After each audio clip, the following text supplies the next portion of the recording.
پیسے رکھے ہوئے ہیں. بیٹھو.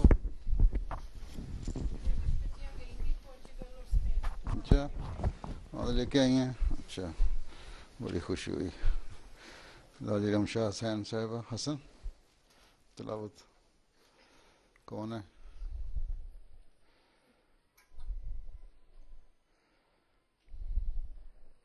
اعوذ باللہ من الشیطان الرجیم. بسم اللہ الرحمن الرحیم.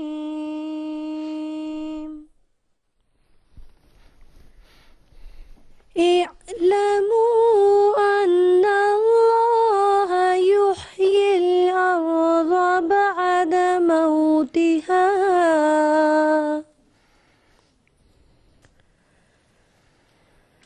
قد بينا لكم الآيات لعلكم تعقلون.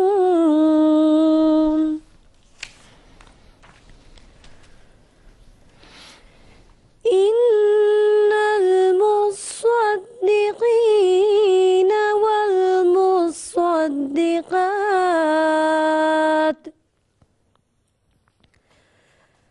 وأقرضوا الله قرضا حسنا يضاعف لهم ولهم أجر كريم.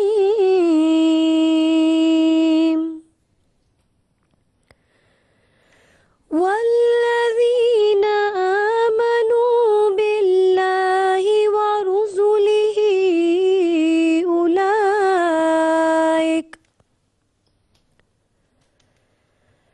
أولئك هم الصديقون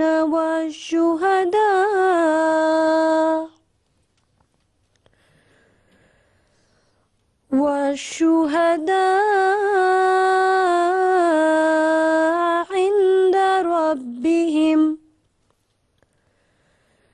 لهم أجرهم ونورهم.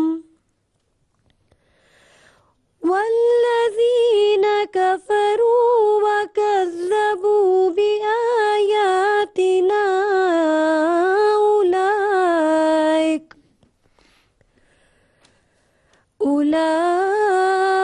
أولئك أصحاب الجحيم.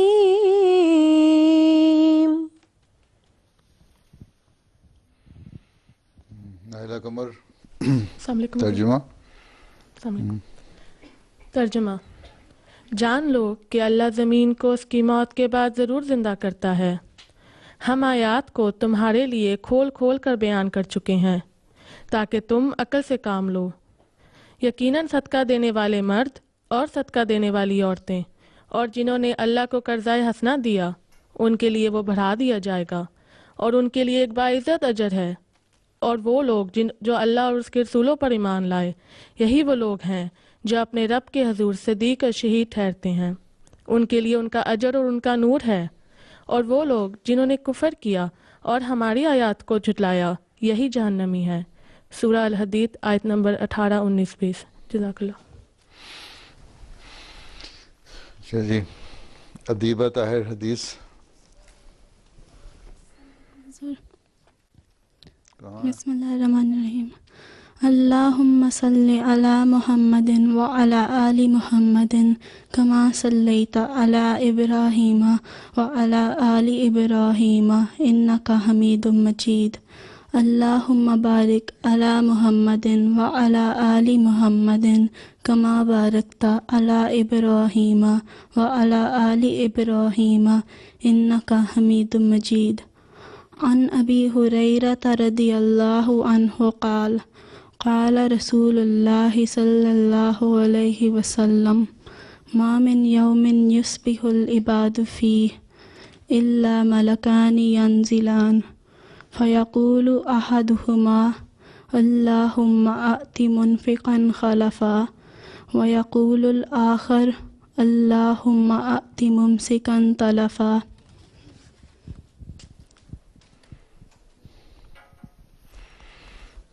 ترجمہ کسی اور نے پڑھنا ہے؟ سدرا جاوید.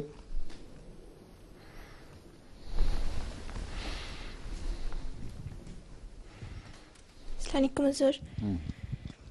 حضرت ابو ہریرہ رضی اللہ تعالیٰ عنہ بیان کرتے ہیں کہ حضرت صلی اللہ علیہ وسلم نے فرمایا، ہر صبح 2 فرشتے اترتے ہیں. ان میں سے ایک کہتا ہے، اے اللہ، خرچ کرنے والے سخی کو اور دے اور اس کے نقش قدم پر چلنے والے اور پیدا کر. اور دوسرا کہتا ہے، اے اللہ، روک رکھنے والے کنجوس کو ہلاکت دے اور اس کا مال و متاع برباد کر. یس. ملفوظات طوبہ اسد وہ کون ہے؟ ارشادات حضرت مسیح موعود علیہ الصلوۃ والسلام.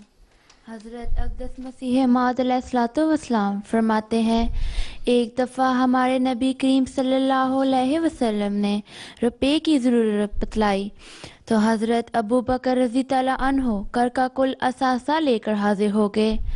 آپ صلی اللہ علیہ وسلم نے پوچھا، ابو بکر گھر میں کیا چھوڑ آئے؟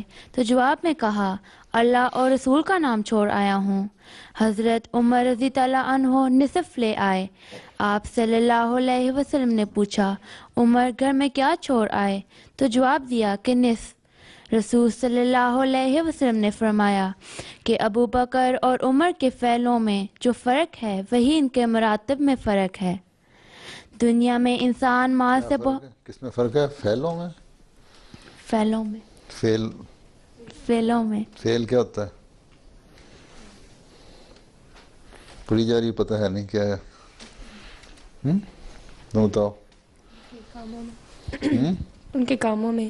یہ جو ان کا عمل ہے، ایک کا پورا مال سامان لے کے آنا اور ایک کا آدھا سامان لے کے آنا ہے، یہ 2 عمل ہیں نا مختلف. اتنا فرق ہے نا اس میں، پورے اور آدھے میں اتنا ہی ان کے مرتبے میں فرق ہے. مرتبہ کیا ہوتا ہے یہ بھی نہیں پتہ؟ اسٹیٹس. سمجھ آئی؟ پڑھ جاتے ہو، ہوا سروں پہ سے گزر جاتی ہے بس. چلو. دنیا میں انسان مال سے بہت زیادہ محبت کرتا ہے. اسی واسطے علم تعبیر رویا میں لکھا ہے کہ اگر کوئی شخص دیکھے کہ اس نے جگر نکال کر کسی کو دے دیا تو اس سے مراد مال ہے. یہی وجہ ہے کہ حقیقی اتقاء اور ایمان کے حصول کے لیے فرمایا، لن تنالوا البر حتی تنفقوا مما تحبون. حقیقی نیکی کو ہرگز نہ پاؤ گے جب تک تم عزیز ترین چیز نہ خرچ کرو گے. جگر کیا ہوتا ہے؟ مائیں بڑی کہتی ہیں ہمارا جگر گوشہ. کتنی تمہارے تو گھر میں بھی استعمال ہوتا ہے محاورہ. جگر پتہ ہے کیا ہوتا ہے؟ کتنی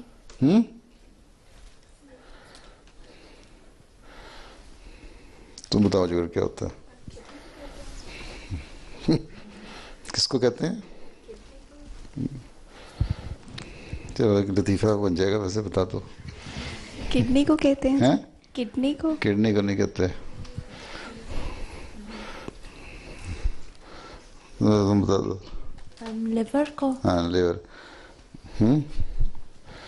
ٹھیک ہے. کڈنی کو گردہ کہتے ہیں.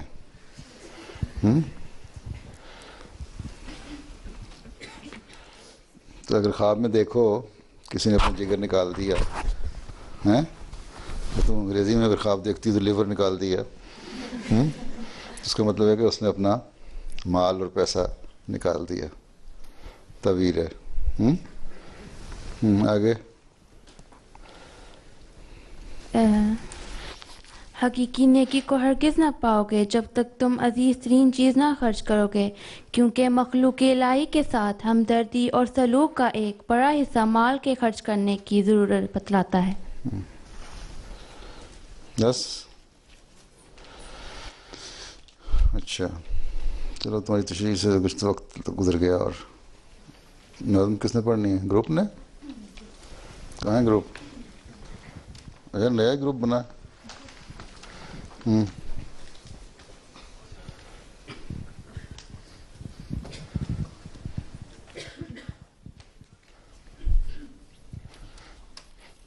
کیا ادھر کیا دیکھ رہی ہے؟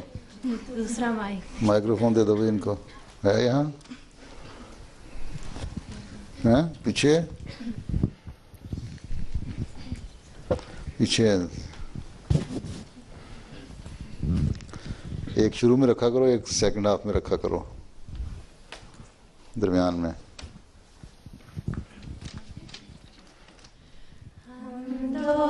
ثنا اسی کو جو ذات جاویدانی، ہم سر نہیں ہے اس کا کوئی نہ کوئی ثانی، باقی وہی ہمیشہ غیر اس کے سب ہے فانی، غیروں سے دل لگانا جھوٹی ہے سب کہانی، سب غیر ہے وہی ہے ایک دل کا یار جانی، دل میں میرے یہی ہے سبحان میاں رانی، سبحان میاں رانی،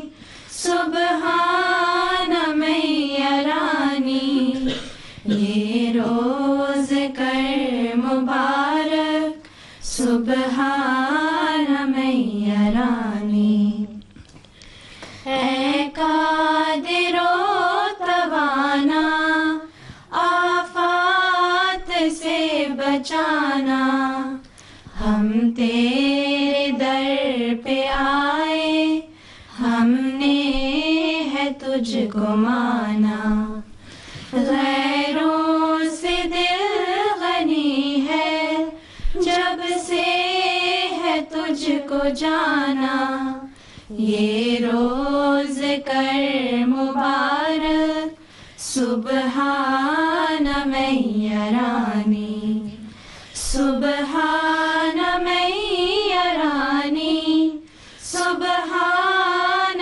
میاں رانی، یہ روز کر مبارک سبحان میاں رانی، اقبال کو بڑھانا اب فضل لے کے آنا، ہر رنج سے بچانا دکھ درد سے چھڑانا، خود میرے کام کرنا یا رب نہ آزمانا، یہ روز کر مبارک سبحان میاں رانی، سبحان میاں رانی، سبحان میاں رانی، یہ روز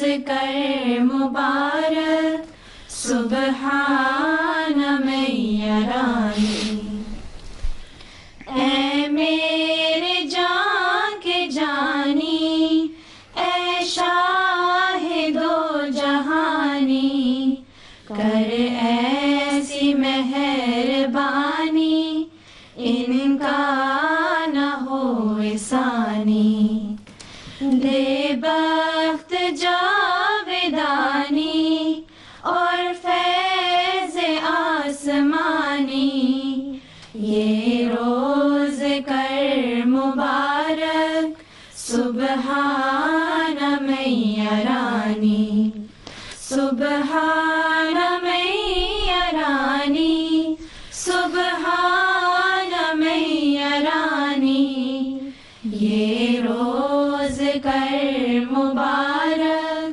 سبحان میاں رانی، شیطان سے دور رکھیو اپنے حضور رکھیو، جہاں پرز نور رکھیو دل پر سرور رکھیو، ان پر میں تیرے قربان رحمت ضرور رکھیو، یہ روز کر مبارک سبحان سبحان میرانی سبحان میرانی یہ روز کر مبارک سبحان میرانی سن میرے پیارے باری میری دعائیں ساری رحمت سے ان کو رکھنا میں تیرے منہ کے واری اپنی پناہ میں رکھیو سن کر یہ میری زاری یہ روز کر مبارک سبحان میرانی سبحان میرانی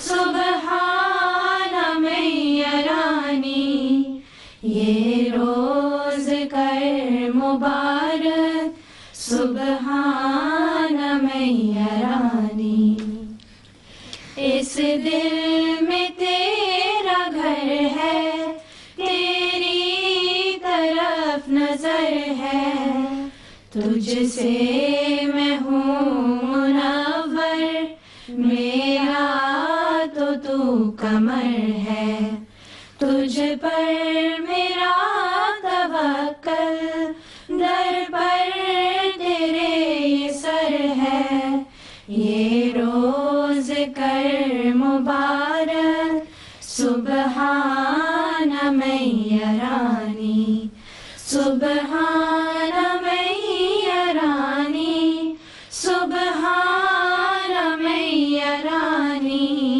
یہ روز کر مبارک سبحان میرانی سبحان میرانی. چھ شعروں کی سلیکشن کس نے کی تھی؟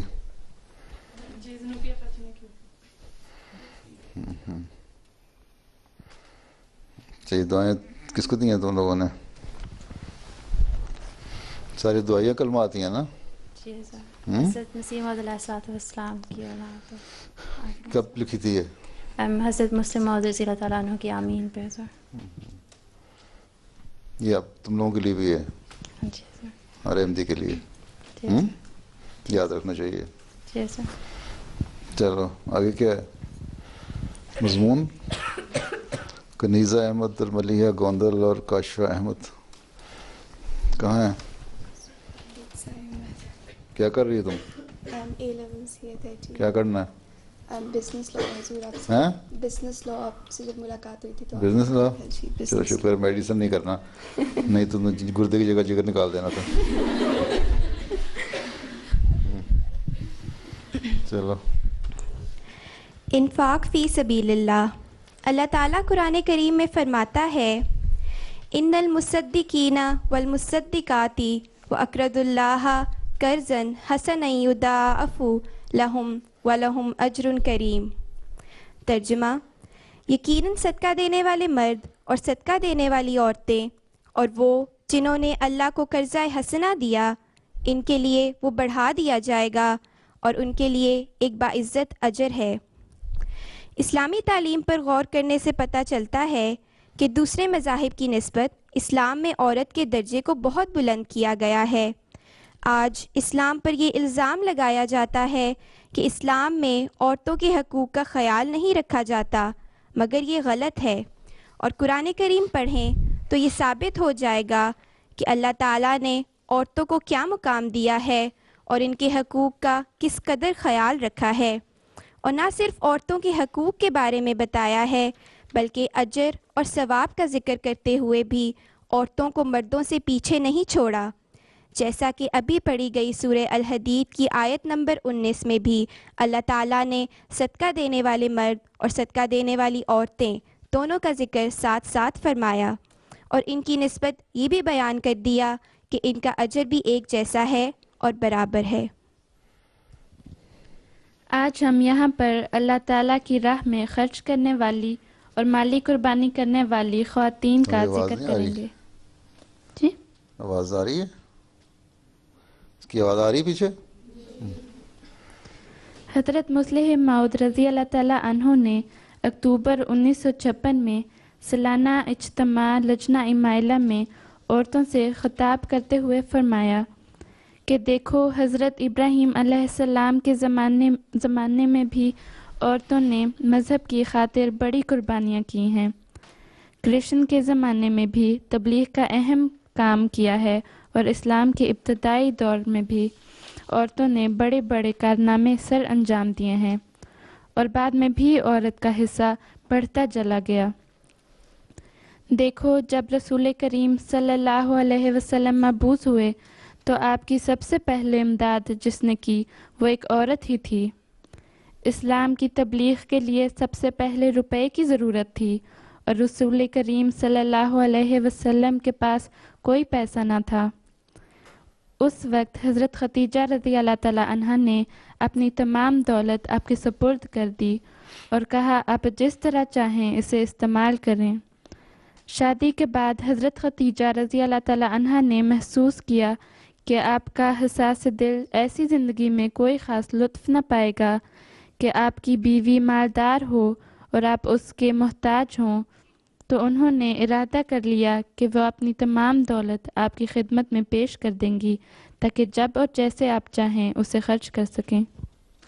حقیقت یہ ہے کہ اسلام میں سب سے پہلا مالی بوجھ اٹھانے والی عظیم ہستی حضرت خدیجہ رضی اللہ تعالی عنہا ہی تھیں، جنہوں نے حضور اکرم صلی اللہ علیہ وآلہ وسلم اور اسلام کی اس قدر خدمت کی ہے کہ اس کی مثال نہیں ملتی۔ حضرت ام المومنین حضرت زینب بنت جہش ان خوش نصیب عورتوں میں سے تھیں جنہیں حضور اکرم صلی اللہ علیہ وآلہ وسلم کے نکاح میں آنے کا شرف حاصل ہوا۔ حضرت زینب رضی اللہ تعالیٰ عنہا نہایت فیاض طبیعت کی مالک تھیں، اپنے ہاتھوں سے روزی کماتی تھیں اور جو آمدنی تھی خدا کی راہ میں خرچ کر دیتی تھیں۔ آپ رضی اللہ تعالیٰ عنہا کی وفات پر مدینہ کے فقراء و مساکین میں سخت بے چینی پھیل گئی۔ حضرت صلی اللہ علیہ وآلہ وسلم نے اپنی وفات سے پہلے ازواج مطہرات رضی اللہ تعالیٰ عنہن سے فرمایا تھا کہ تم میں سے جلد مجھ سے وہ ملے گی جس کے ہاتھ لمبے ہوں گے۔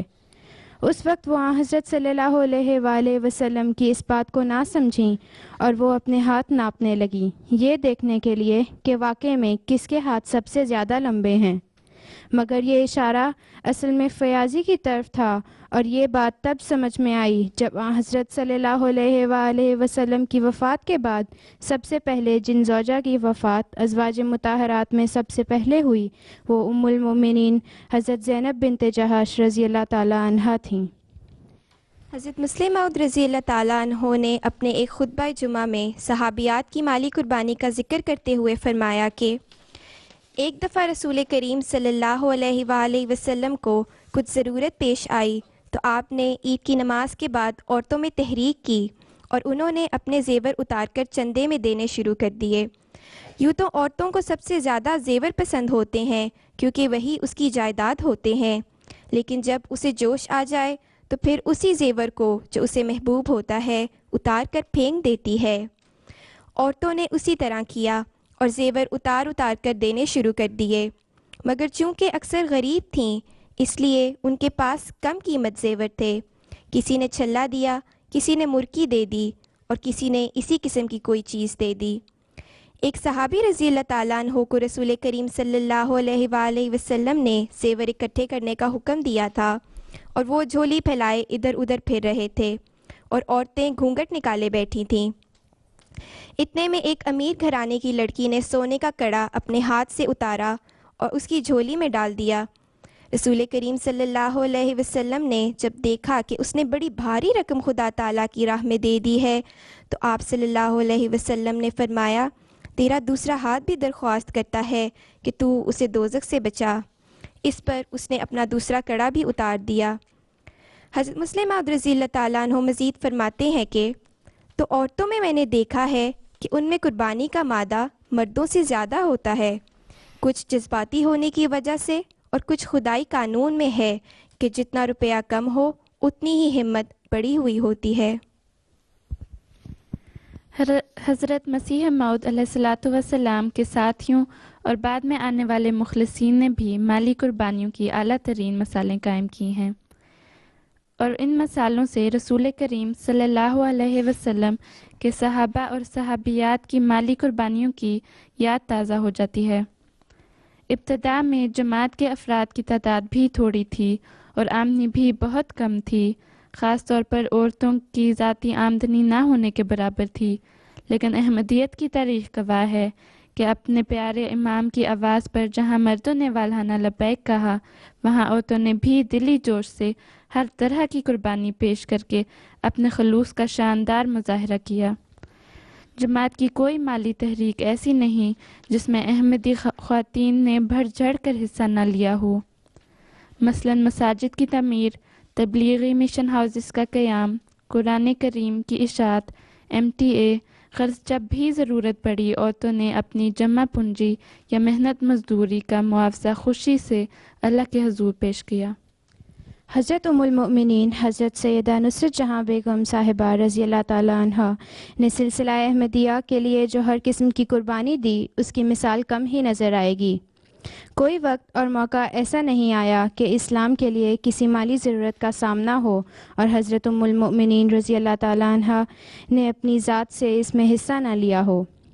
حضرت مسیح موعود نے 28 مئی 1900 میں ایک اشتہار شائع کیا جس میں منارت المسیح کی برکات کا تفصیل سے ذکر فرمایا اور اس کے بنانے کی تحریک فرمائی۔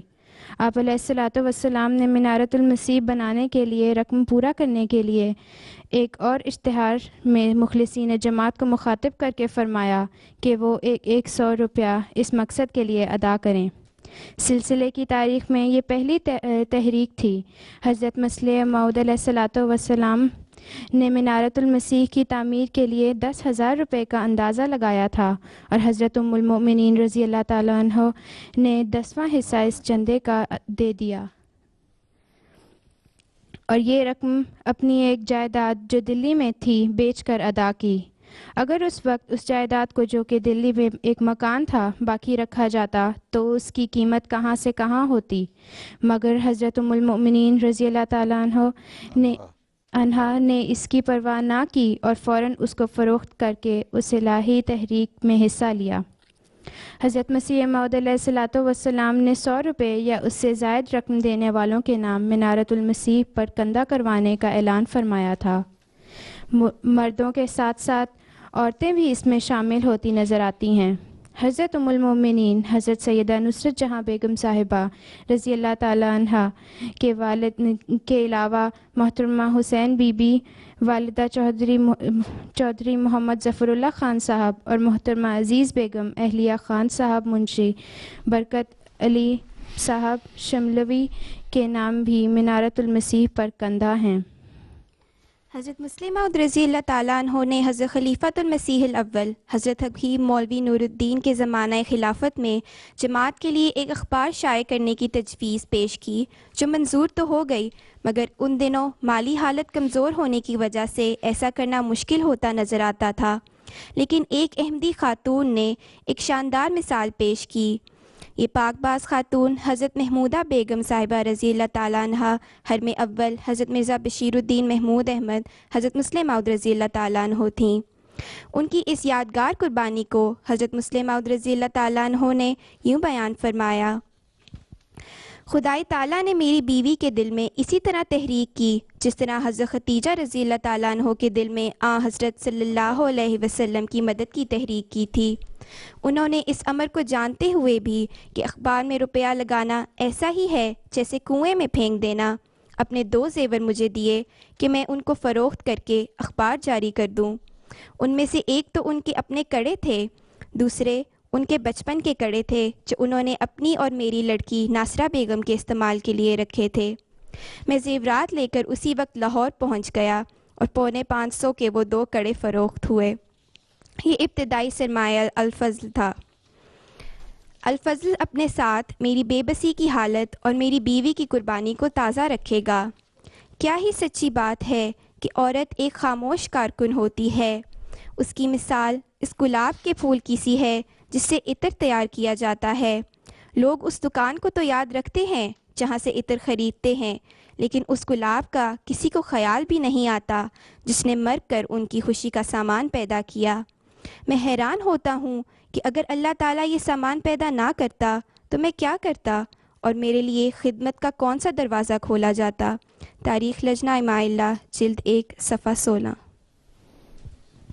حضرت مصلح موعود رضی اللہ تعالیٰ عنہ خلیفۃ المسیح ثانی نے 16 دسمبر کو احمدی خواتین کو دین کی خاطر قربانیاں کرنے کی تاکید فرماتے ہوئے مالی تحریک فرمائی۔ آپ نے فرمایا کہ عورتیں اپنی ذمہ 500 روپے ماہوار لے لیں اور ایک تبلیغی فنڈ قائم کریں جس میں بطور ماہوار چندہ اعانت حصہ لیں۔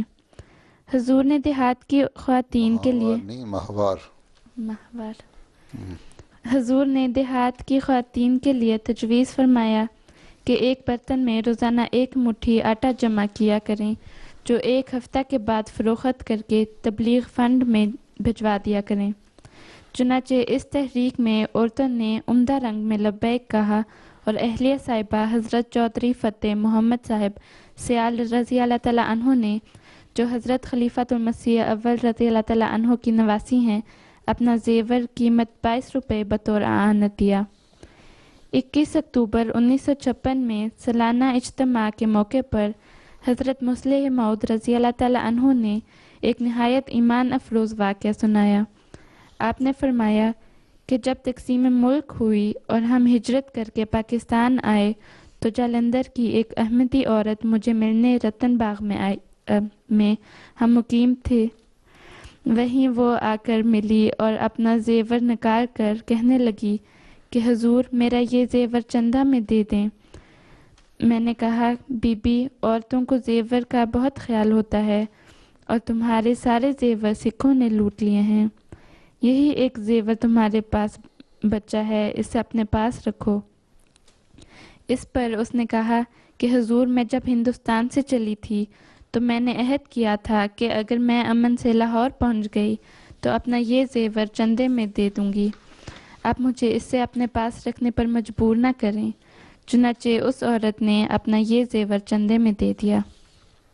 حضرت خلیفۃ المسیح رابع رحمہ اللہ تعالیٰ نے اپنی تقریر فرمودہ 12 ستمبر 1992 میں جلسہ سالانہ جرمنی کے موقع پر عورتوں کی مالی قربانی کا ذکر کرتے ہوئے فرمایا، حضرت فضل عمر رضی اللہ تعالیٰ عنہ، حضرت مرزا بشیر الدین محمود احمد رضی اللہ تعالیٰ عنہ اس زمانے میں مسجد برلن کی تعمیر کے دوران ایک احمدی پٹھان عورت کی قربانی کا ذکر فرماتے ہیں۔ کہتے ہیں ضعیف تھی، چلتے وقت قدم سے قدم نہیں ملتا تھا، لڑکھڑاتے ہوئے چلتی تھی، میرے پاس آئی اور 2 روپے میرے ہاتھوں میں تھما دیے۔ زبان پشتو تھی، اردو اٹک اٹک کر تھوڑا تھوڑا بولتی تھی۔ اتنی غریب عورت تھی کہ جماعت کے وظیفے پر پل رہی تھی۔ اس نے اپنی چنی کو ہاتھ لگا کر دکھایا کہ یہ جماعت کی ہے، اپنی قمیض کو ہاتھ میں پکڑ کر بتایا کہ یہ جماعت کی ہے، جوتی کی طرف اشارہ کر کے کہا کہ یہ جماعت کی ہے، اور جو وظیفہ ملتا تھا اس میں سے 2 روپے تھے۔ وہ کہتی ہے وہ بھی جماعت ہی کے تھے، میں نے اپنے لیے اکٹھے بچائے ہوئے تھے، اب میں یہ جماعت کے حضور پیش کرتی ہوں۔ کتنا عظیم جذبہ تھا وہ دور، وہ 2 روپے کی عظیم قیمت ہوگی۔ حضرت فضل عمر رضی اللہ تعالیٰ عنہ فرماتے ہیں، اس نے کہا یہ جوتی دفتر کی ہے، میرا قرآن بھی دفتر کا ہے، اس کا ایک ایک لفظ ایک طرف تو میرے دل پر نشتر کا کام کر رہا تھا اور دوسری طرف میرا دل اس محسن کے احسان کو یاد کر کے جس نے ایک مردہ قوم میں زندہ اور سرسبز روحیں پیدا کر دیں، شکر و احسان کے جذبات سے لبریز ہو رہا تھا، اور میرے اندر سے یہ آواز آ رہی تھی، خدایا تیرا مسیح کس شان کا تھا جس نے ان پٹھانوں کی جو دوسروں کا مال لوٹ لیا کرتے تھے ایسی کایا پلٹ دی کہ وہ تیرے دین کے لیے اپنے ملک اور اپنے عزیز اور اپنا مال قربان کر دینا ایک نعمت سمجھتے ہیں۔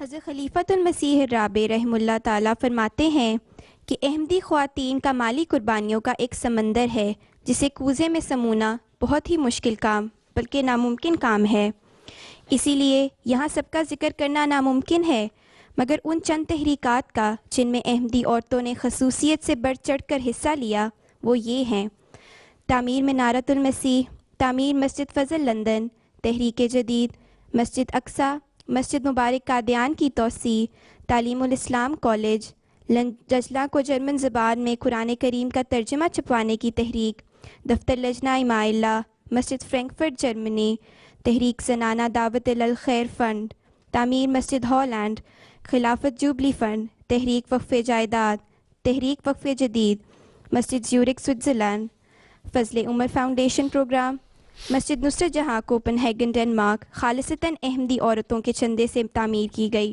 مہمان خانہ مستورات، MTA، تعمیر سرائے مسرور، تعمیر مسجد برلن، مسجد ہیگ ہالینڈ، تعمیر بیت الفتوح اور تعمیر طاہر ہارٹ فاؤنڈیشن۔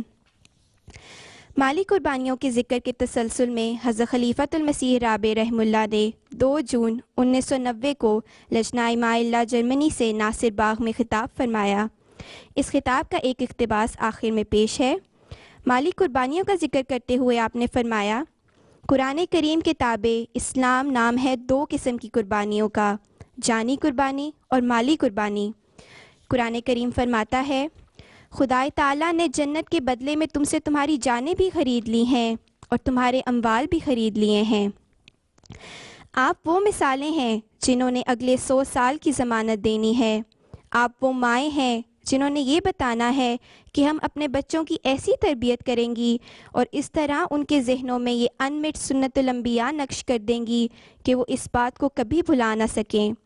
وہ انہی راستوں پر گامزن رہیں یہاں تک کہ اگلی صدی آ جائے، اور پھر اگلی صدی کے سر پر کھڑا ہونے والا خلیفہ اس وقت کی ماؤں کو یاد کرائے گا کہ 200 سال پہلے تم نے بڑی وفا کے ساتھ انبیاء کے نقوش قدم کی پیروی کی ہے، ان کو چومتے ہوئے تم آگے بڑھو، اٹھو اور اگلی صدی کی ضمانت دو۔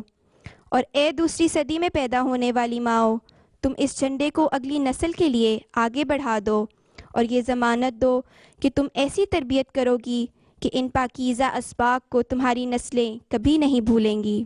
ماخوذ از تاریخ لجنہ جرمنی، صفحہ 290۔ جیسے بڑا لمبا پروگرام بنایا تم نے، تھک گئی ہوں گی ساری لڑکیاں، سمجھ تو کسی کو نہیں آئی ہوگی، تھک ضرور گئی ہوں گی۔ سمجھ آئی ہے؟ کیا آئی ہے؟ کون کون سی مسجدیں بنائی ہیں لجنہ نے؟ تو پیچھے بھیج دو، جلدی جلدی جلدی جلدی، تمہارے تو ہاتھ بھی تھکے ہوئے ہیں تو پیچھے موو بھی نہیں کر رہے۔ مسجد فضل، مسجد فضل، اچھا، فرینکفرٹ میں مسجد ہیگ، فرینکفرٹ میں، برلن میں، برلن میں مسجد ہیگ، ماشاء اللہ، تمہارا تو یورپ کا جغرافیہ بھی کمزور ہے۔ ہالینڈ، سوری ہالینڈ، ہالینڈ میں، ہاں جی، بیت الفتوح کے لیے بہت زیادہ فائنینشیل سیکریفائس کیے تھے۔ مسجد اقصی جو اب ریسنٹلی بنی ہے جرمنی میں، وہ کون سی ہے؟ ہاں اس کو دو ساتھ والی کو، خدیجہ مسجد ہے، ہاں برلن میں، برلن میں۔ اچھا چلو خیر، بتاؤ عافیہ صاحبہ آپ کیا کہتی ہیں؟ دے دو مائکروفون اس کو پنجابی پڑھنے کا بڑا شوق ہے۔ السلام علیکم سر۔ ਸਾਡੀ ਅੱਖਾਂ ਵਿੱਚ ਵਸਦਾ ਏ ਯਾਰ ਢੋਲਣਾ, ਤੇਰੇ ਕਦਮਾਂ ਤੋਂ ਜਿੰਦੜੀਏ ਵਾਰ ਢੋਲਣਾ। ਸਾਡੀ ਅੱਖਾਂ ਵਿੱਚ ਵਸਦਾ ਏ ਯਾਰ ਢੋਲਣਾ, ਤੇਰੇ ਕਦਮਾਂ ਤੋਂ ਜਿੰਦੜੀਏ ਵਾਰ ਢੋਲਣਾ। ਤੂੰ ਖਿਲਾਫਤਾਂ ਦੀ ਬਣ ਗਿਆ ਸਾਰ ਢੋਲਣਾ, ਸੱਚ ਕਰ ਦਿੱਤੇ ਮਹਿੰਦੀ ਦੇ ਵਿਚਾਰ ਢੋਲਣਾ। ਸਾਡੀ ਅੱਖਾਂ ਵਿੱਚ ਵਸਦਾ ਏ ਯਾਰ ਢੋਲਣਾ। ਕਿਵੇਂ ਜਲਸੇ ਨਿਭਾਉਣ ਤੇਰੀ ਦੀਦ ਨੂੰ